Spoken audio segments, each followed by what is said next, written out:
ನ್ಯೂಸ್ಗೆ ಸ್ವಾಗತ. ನಾನು ಸಾನಿಯಾ. ಬನ್ನಿ ನೋಡೋಣ ಇವತ್ತಿಂದು ಹೊಸ ಅಪ್ಡೇಟ್.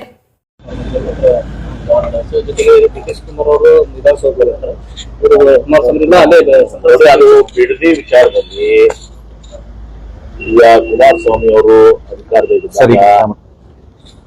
ಇದು ಬಿಡದಿ ಟೌನ್ಶಿಪ್ ಪ್ರಾರಂಭ ಆಗಿದೆ ಅವರಿಂದ. ಆವಾಗ ಇವ್ರದೊಂದು ನಿಲುವು ಬೇರೆ, ಈಗೊಂದು ನಿಲುವು ಬೇರೆ ಅಲ್ಲ, ರಾಜಕೀಯ ನಿಲುವು. ಸುಮ್ಮನೆ ಡಿ.ಕೆ. ಶಿವಕುಮಾರ್ ಮಾಡ್ತಾ ಇದಾರೆ ಅಂತ ಹೇಳಿ ಮುಖ್ಯಮಂತ್ರಿಗಳು ಹಾಗೂ ತಮ್ಮ ಜಿಲ್ಲಾಧಿಪತಿ ವೈಯಕ್ತಿಕ ದ್ವೇಷ ಇದು. ಮತ್ತೆ ಇನ್ನೊಂದು ಮಾಹಿತಿ ಹೊರಗೆ ಬಂದಿದೆಯಲ್ಲ, ಅಂತ ಕುಮಾರಸ್ವಾಮಿ ಅವ್ರದ್ದು 100 ಎಕರೆ ಇದೆ ಅಂತ ಗೊತ್ತಿಲ್ಲ ಅಂತಂದ್ರೆ, ನಮ್ಮ ಹೆಂಡತಿ 100 ಎಕರೆ ತಗೊಂಡ್ರೆ ನಮ್ಗೆ ಅದು ಎಲ್ಲ ಗೊತ್ತಿರಂಗಿಲ್ಲ ಅಂದ್ರೆ ಬಹಳ ಕಷ್ಟ ಇಲ್ಲ. ಮನೆ ಭಾಳ ಡಿಫಿಕಲ್ಟ್. ಅವ್ರ ಮನೇಲಿ ಏನಿದೆ ವೈಯಕ್ತಿಕ ನಾನು ಮಾತಾಡಕ್ಕೆ ಹೋಗುದಿಲ್ಲ. ಬಟ್ ಇದೆಲ್ಲ ನಾವು ಅವರಿಂದ ಪ್ರಾರಂಭ ಆಗಿದೆ. ಸುಮ್ಮನೆ ರಾಜಕೀಯ ಬಳಸ್ತಾ ಇದ್ದಾರೆ.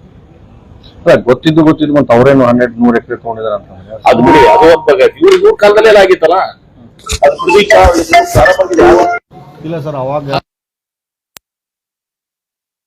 ಮಾಡ್ಬೇಕಂತ ಹೊರಟಿದ್ದೆ, ಆದ್ರೆ ರೈತರು ವಿರೋಧ ಮಾಡಿದಕ್ಕೆ ನಾನು ಅವಾಗ ಅಲ್ಲಿಗೆ ಸ್ಟಾಪ್ ಮಾಡಿದೆ. ಬೇಡ ಅಂತ ಅವಾಗ ಯಾಕಂದ್ರೆ ಇದು ಮಾಡಿಬಿಡ್ಬಿಡ್ಲಿಲ್ಲ, ಅದನ್ನ ಕೈ ಬಿಡ್ಬೇಕಾಗಿತ್ತಲ್ಲ. ನೋಟಿಫಿಕೇಶನ್ ಯಾಕೆ ಬಂದಿತ್ತು? ನೋಟಿಫಿಕೇಶನ್ ಮಾಡಿದ್ವಿ ಏನ್ರಿ? ಪಾದಯಾತ್ರೆ ಎಲ್ಲ ಮಾಡ್ತಾ ಇದ್ದಾರೆ ಸರ್. ಮತ್ತೆ ಯಾರು ಅದೇ ನಾಟಕ ಎಲ್ಲ ಜನಕ್ಕೆ ಗೊತ್ತಾಗುತ್ತೆ. ರೈತರು ಒಂದು ಭಾಗ, ನಿಜವಾದಂತ ರೈತರು ನಮ್ಮಲ್ಲಿ ಕೂಡ ಹೋರಾಟ ಮಾಡ್ತಾರೆ. ಇಂಡಸ್ಟ್ರಿ ಎಲ್ಲ ರೈತರ ಪದ್ಧತಿ ಏನ್ರಿ? ಆದ್ರೆ JDS ಕುಮಾರಸ್ವಾಮಿ ಅವರು ರಾಜಕೀಯ ರೈತರು ನಮ್ಮ ಭೂಮಿ ನಾವು ಕೊಡಂಗಿಲ್ಲಪ್ಪ, ನಮ್ ಹೆಚ್ಚಿನ ಪರಿಹಾರ ಬೇಕು, ನಾವು ಕೊಡೋದಿಲ್ಲ ಅಂತ ನಾವು ಹೇಳ್ಬೋದು. ಅದೊಂದು ಅಧಿಕಾರ ಇರ್ತದೆ. ರೈತರ ಬಗ್ಗೆ ನಮ್ದು ಯಾವ್ದು ಮಾತ್ರ. ಆದ್ರೆ ಇವರು JDS ನವರು ಕುಮಾರಸ್ವಾಮಿ ಅವರು ರಾಜಕೀಯ ವಿಷಯ. ರೈತರು ಹೋರಾಟ ಮಾಡ್ಲಿ, ನಮ್ಗೆ ಬೇಕು, ನಮ್ಗೆ ಕೊಡೋದಿಲ್ಲ, ಹೆಚ್ಚಿನ ಪರಿಹಾರ ಕೇಳ್ಬೋದು, ಅಥವಾ ಡೆವಲಪ್ ಲ್ಯಾಂಡ್ ಕೇಳ್ಬೋದು, ಅಥವಾ ನಾವು ಕೊಡೋದೇ ಇಲ್ಲಪ್ಪ, ನಾವು ಕೃಷಿಗೆ ಬೇಕಪ್ಪ ಅಂತ ಅನ್ಬೋದು. ಅದು ಒಂದು ಭಾಗ, ಯಾವತ್ತೂ ಅದು ಇರ್ತಂಥದ್ದು. ಆದ್ರೆ ಇದರಲ್ಲಿ ಸ್ಪಷ್ಟವಾಗಿ JDS ಕುಮಾರಸ್ವಾಮಿ ಅವರು ರಾಜಕೀಯ ಮಾಡಿದ್ದಾರೆ. ಇವ್ರಿಗೆ ಅದು ಬೇಡಾಗಿತ್ತು ಅಂದ್ರೆ ಅವಾಗನೇ ಅದನ್ನ ಇವ್ರ ಅಧಿಕಾರ ಮುಖ್ಯಮಂತ್ರಿ ಇದ್ರು, ಅದನ್ನ ಆ ನೋಟಿಫಿಕೇಶನ್ ಡ್ರಾಪ್ ಮಾಡಿ ಅವ್ರಿಗೆ ರೈತರಿಗೆಲ್ಲ ಮಾಡ್ಕೊಬಿಟ್ರೆ ರೈತರು ಇಲ್ಲಿ ತರ ಅವ್ರು ಯಾರು ಮಾರಾಟ ಮಾಡ್ಕೊಳಕ್ಕಾಗಿಲ್ಲ. ನೋಟಿಫಿಕೇಶನ್ ಆದ್ಮೇಲೆ ಯಾರು ಲೋನ್ ತಗೊಳಕ್ಕಾಗಿಲ್ಲ. ಅವಾಗೇನ್ ಮಾಡ್ತಾರೆ ಕುಮಾರಸ್ವಾಮಿ? ಅವಾಗೇನು ಹೋಗಿತ್ತು ಕಾಳಜಿ ಬದ್ಧತೆ? ಈಗ ತೋರಿಸ್ತದೆ, ಈಗ ಕಾಳಜಿ ಬದ್ಧತೆ. ಅದ್ರ ವಿಶೇಷವಾಗಿ ಡಿ.ಕೆ. ಶಿವಕುಮಾರ್ ಅವರು ಮುಖ್ಯಮಂತ್ರಿ ಆದ್ಮೇಲೆ ಇವರಿಗೆ ಸ್ವಲ್ಪ ಹೆಚ್ಚಿಗೆ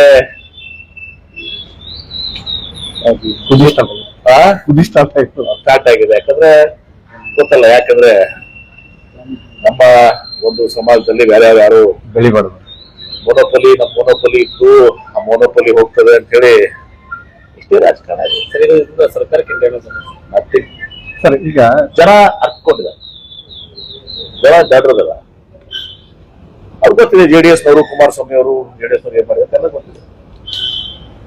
ನಾನು ರೈತರ ಬಗ್ಗೆ ಮಾತಾಡೋದಲ್ಲ, ರೈತರಿಗೆ ಅವ್ರಿಗೆ ಹಕ್ಕಿದೆ, ಹೆಚ್ಚಿಗೆ ಪರಿಹಾರ ಕೇಳ್ತದೆ, ಡೆವಲಪ್ಮೆಂಟ್ ಕೇಳ್ತದೆ. ನಮ್ ಬೇಡ ಪರ ಅದಕ್ಕೆ ನಾನು ಕೃಷಿ ಆಗ್ತದೆ ರೈತರಿಗೆ ಭಾವನೆಗಳು ನಾನು ಇದು ಮಾಡಕ್ಕಿದೆ. ಸರ್ ಈಗ JDS role is purely political with vested interest.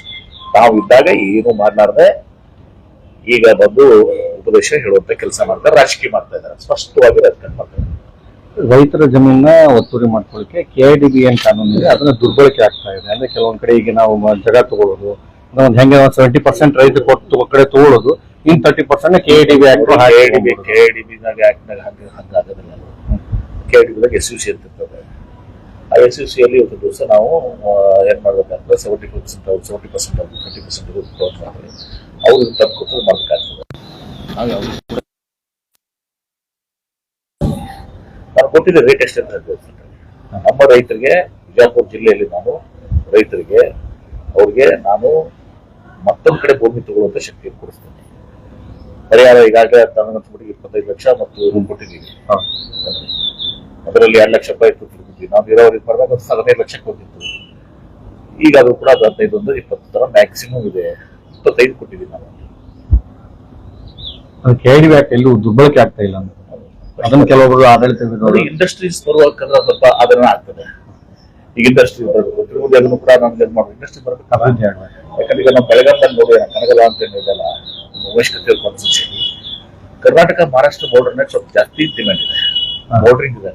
ಅದೇ ರೀತಿಯಲ್ಲಿ ರಾಯಚೂರಿನಲ್ಲಿ ನಮ್ಮ ಇದು ಏನೋ ನಮ್ಮ ಫಾರ್ಮಸಿ ಇದೆ, ಅಲ್ಲಿ ಜಾಸ್ತಿ ಡಿಮ್ಯಾಂಡ್ ಇದೆ. ಈಗ ವಿಜಯಪುರ ಜೋಲಾಪುರ ಹೈವೇ ಇದೆ, ಗೊತ್ತದೆ ರೈತರಿಗೆ ತೊಂದರೆ ಆಗ್ತದೆ. ಆದ್ರೆ ರೈತರು ನಾವೇನು ಪರಿಹಾರ ಕೊಡ್ತೀವಲ್ಲ, ಆ ಪರಿಹಾರದಲ್ಲಿ ಬೇರೆ ಕಡೆ ಖರೀದಿ ಮಾಡ್ಕೊತ ಅಲ್ಲೇ ಬಾಜು ಖರೀದಿ ಮಾಡ್ಕೊತ ಶಕ್ತಿನ ಕೊಡ್ತಾ ಇದ್ವಿ. ಅವಾಗ ಅನ್ಯಾಯ ಮಾಡ್ತಾ ಇಲ್ಲ. ನಾನು ಬಿಜಾಪುರ ಇಟ್ಕೊಂಡು ನಾನು ಅನ್ಯಾಯ ಮಾಡ್ತೇನೆ. ಮತ್ತು ಇಂಡಸ್ಟ್ರೀಸ್ ಬರಲೇಬೇಕಲ್ಲ, ಬೇರೆ ಕಡೆ ಅನಿವಾರ್ಯ ಆಗ್ತದೆ. ಕೆಲವೊಬ್ಬ ರೈತರಿಗೆ ಅದು ಇರೋದಿಲ್ಲ. ಆದ್ರೂ ಕೂಡ ನಮ್ಗೆ ಆ ಇಂಡಸ್ಟ್ರೀಸ್ ದೃಷ್ಟಿಯಿಂದ ಕೃಷಿನೂ ಮುಖ್ಯ, ಇಂಡಸ್ಟ್ರೀಸ್ನು ಮುಖ್ಯ, ಉದ್ಯೋಗ ಸೃಷ್ಟಿ. ಯಾಕಂದ್ರೆ ಬೇರೆ ಸ್ಟೇಟ್ಸ್ ಕೂಡ ಯಾವ ತರ ಮಾಡ್ತಾರೆ, ಕಾಂಪಿಟೇಷನ್ ಗೊತ್ತಿದೆ. ಹೀಗಾಗಿ ನಾವು ಬ್ಯಾಲೆನ್ಸ್ ಮಾಡುವಂತ ಪರಿಸ್ಥಿತಿ ಮಾಡ್ತಾ ಇದ್ದೀವಿ. 2 ಕೋಟಿ 30 ಲಕ್ಷ ಇಷ್ಟೊಂದು ಮೊತ್ತದ ಅಮೌಂಟ್ ಅವ್ರು ಹೇಳಿದಾರಲ್ಲ, AICT ಮಾಡ್ತೀವಿ, ಬೆಂಗಳೂರಿನಲ್ಲೇ ಪ್ರೆಸಿಡೆಂಟ್ ಆಗಿದೆ, ನಾವು ಮತ್ತೊಂದಲ್ಲಿ ಲೇಔಟ್ ಮಾಡ್ತೀವಿ ಮಾಡ್ತಾರೆ ಅವರು. ಇಷ್ಟು ಸೆಕ್ಷನ್ ಕೂತಿದ್ರು 20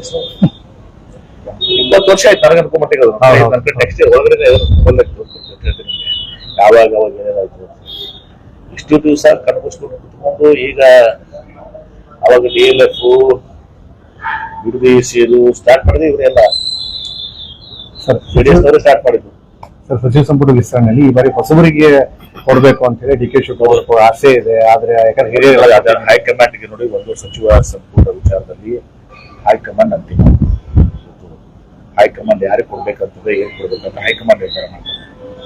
ಸೋನಿಯಾ ಗಾಂಧಿ ಅವರು, ರಾಹುಲ್ ಗಾಂಧಿ ಅವರು, AICC ಅಧ್ಯಕ್ಷ ಮಲ್ಲಿಕಾರ್ಜುನ ಖರ್ಗೆ ಅವರು, SC ವೇಣುಗೋಪಾಲ್ ಅವರು, ಸುರ್ಜೇವಾಲ ಅವರು, ಅದ್ರ ಜೊತೆಗೆ ಸಿದ್ದರಾಮಯ್ಯನವ್ರನ್ನ ಮತ್ತು ಮುಖ್ಯಮಂತ್ರಿಗಳನ್ನ DK ಶಿವಕುಮಾರ್ ಅವರು, ಮತ್ತೀಗ ನಮ್ಮ ಹರಿಪ್ರಸಾದ್ ಅವರು KPCC ಅಧ್ಯಕ್ಷ, ಎಲ್ಲರೂ ಕೂಡ ನಿರ್ಧಾರ ಮಾಡ್ತಾರೆ.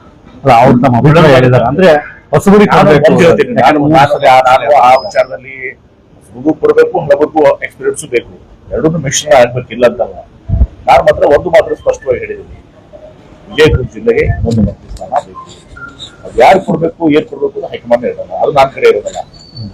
ಇನ್ನೊಂದು ಮಂತ್ರಿ ಸ್ಥಾನ ಕೊಡಬೇಕು ಅನ್ನೋದು ನನ್ನ ಬಲವಾದಂತ ಒಂದು ಒತ್ತಾಯದ ಆ ದಿಶೆಯಲ್ಲಿ ನಾನು ಎಲ್ಲರಿಗೆ ಪ್ರಯತ್ನ ಮಾಡ್ತಾ ಇದ್ದೀನಿ. Thank you. Latest news updates के लिए YouTube एक्सप्रेस को सब्सक्राइब कीजिए, साथ में बेल आइकॉन को भी क्लिक कीजिए। साथ ही साथ लाइक, शेयर और कमेंट करना ना भूलिए।